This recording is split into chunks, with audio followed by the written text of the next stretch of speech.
What's going on, guys? My name is Triforce Addiction. Welcome back to another COD mobile video. So season 11 has officially begun.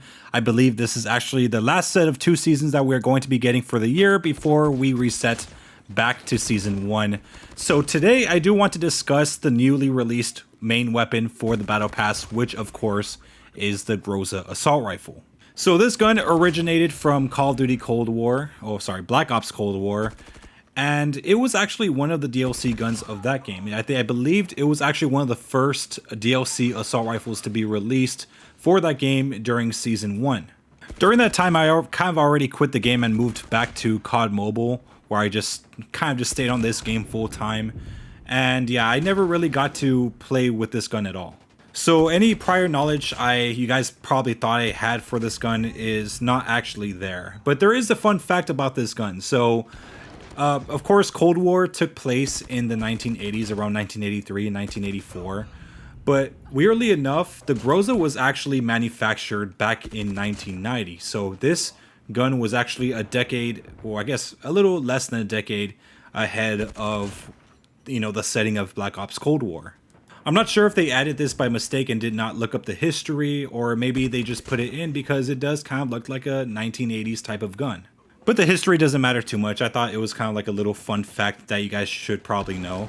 Of course, that's probably not why you're here in the first place. You actually want to see whether or not this gun is going to be worth using in the long run. So I had plenty of time to use it, and currently right now, as of recording and editing this video, I have made, I think, 121 games worth of diamond camo progress. So there is still left for me to do there. And again, keep in mind, I do have Damascus camo, and the only way that you guys could unlock Damascus for this gun currently is if you grind both the Groza and the ballistic knife, which are both available to use right now. So yeah, guys, keep that in mind. You're not going to be able to actually use the Groza in Damascus form until you do the ballistic knife as well. It's one of those things in this game that's confusing, but it's whatever. I'm sure most of you guys probably won't mind doing that. So discussing the Groza, first I do want to talk about the challenges as well as the attachments. So the challenges are pretty standard for every assault rifle, of course. Get 600 kills, get a certain amount of long shots, certain amount of headshots, no attachment kills, 5 attachment kills, and so on. But I do want to talk about which camo challenge is probably the hardest. So for the most part, most of the challenges are actually pretty easy, especially when it comes to the hip fire and even the headshots. But I would probably say that the hardest is definitely the long shots, given that this damage range does drop off pretty hard to the point where basically you need to shoot like 6 to maybe 5 shots onto an enemy in order to get a long shot on them. That rule also applies if you do use the VDV reinforced barrel or the other barrel, the GRU composite barrel. Both of them are kind of the same. Both of those barrels will increase your range. The composite barrel will increase it a little bit, and as well as your bullet speed with no downsides. But the VDV reinforced, as you guys know, is kind of like the reinforced heavy, where it does really increase your bullet speed and range by a lot. But of course, it comes with the penalty of movement. And it's not like it's a bad thing with this gun, because this is probably one of the faster assault rifles to use currently in this game. So using the VDV reinforced is not really that much of a detriment to the gun. It kind of just brings it into like the average assault rifle speed. So I did say earlier that the hip fire challenges are pretty easy. It is if you're using the green laser or the red one. So both of those actually does increase the hip fire spread by a lot, actually. Like the hip fire spread isn't really that great by default, but when you actually use those, it just kind of turns to kind of like a near PPSH / cordite levels of hip fire. It's kind of crazy how that works, but yeah, the hip fire spread on this gun is pretty good. So headshot challenges, it might be a little challenging depending on how you aim and everything, but this one is actually pretty fast because the headshot damage is actually enough to at least get a 3-shot kill if you land all 3 shots to the head.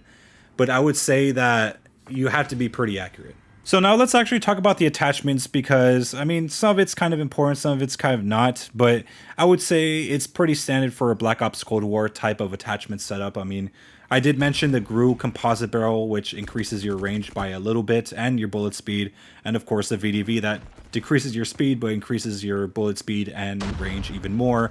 There are also barrels to make your gun faster. There's one for more vehicle damage. That's something that I don't think we've seen since like the Lapa, I would say. But yeah, you have all those different types of barrels. And of course, with the grips, I mean, there's kind of a lot. I mean, there's not like a Russell and a firm grip tape. There's like a lot of different grips. Of course, there are some that give you more ADS speed, but you know, it decreases your sprint to fire and just all that type of stuff. I mean, I would say just go for the best one that you could find. Mine is mainly just the serpent ramp, or maybe just use the other one that slightly decreases your thing, but it gives you a little bit more ADS speed.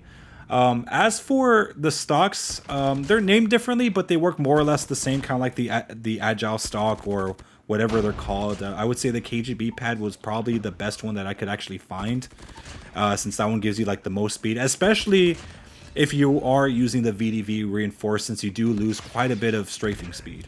But if you really don't want to use a stock, I would recommend just switching to the GRU composite, since you won't lose any of that strafing speed in general. So now probably one of the bigger letdown attachments I would say is, what's it? I think it's called the mil spec barrel. This is the one that increases your damage by 6%. I thought it was by 6, like a huge increase of damage, and it also reduces your range, but at the same time, it basically does nothing. It gives you the ability to 3-shot in the head, but again, you don't even need the barrel to do that in the first place. And yeah, like I initially thought it was gonna be a little bit better. Unfortunately, that wasn't the case. If you guys could look it up if you want. Trust me, it's not worth using. I thought it was definitely gonna help the gun a lot, but no. As for the lasers, like I said, they're the same aim assist laser. You have the 5 milliwatt, the 1 milliwatt laser, you know, the hip fire ones and everything.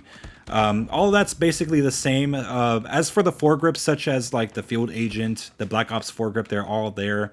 Just in case you guys need it. And that's one thing that you might have to take into account when it comes to this gun. It does have a bit of vertical and horizontal recoil, so if you ever need to, you could probably use maybe an agency suppressor or maybe one of those Field Agent foregrips in order to actually stabilize it more with its horizontal recoil. It may not look bad here in shipment, but when you actually go into like different maps like Crossfire or High Rise or anything like that, you are definitely going to feel the downside of the recoil. There's also a wide variety of magazine options that you can use. You could have a double stack mag that's only 30 rounds. You could have a double stack mag that's 40 or 50 rounds, of course at the cost of more, movement related stuff. But they also do have the regular 40 round and the 50 round extended mags if you guys don't want that extra reload speed. So there is a lot of variety when it comes to using those different types of mags. But for my time using in High Rise, yeah, like getting long shots was definitely not the easiest thing, even if you had that VDV reinforced barrel. So I would recommend maybe using a tac scope. I know most of you guys probably play touch. For controller players, I just recommend maybe using the holographic, since there's no options to, mess with your sensitivity for, higher magnification scopes.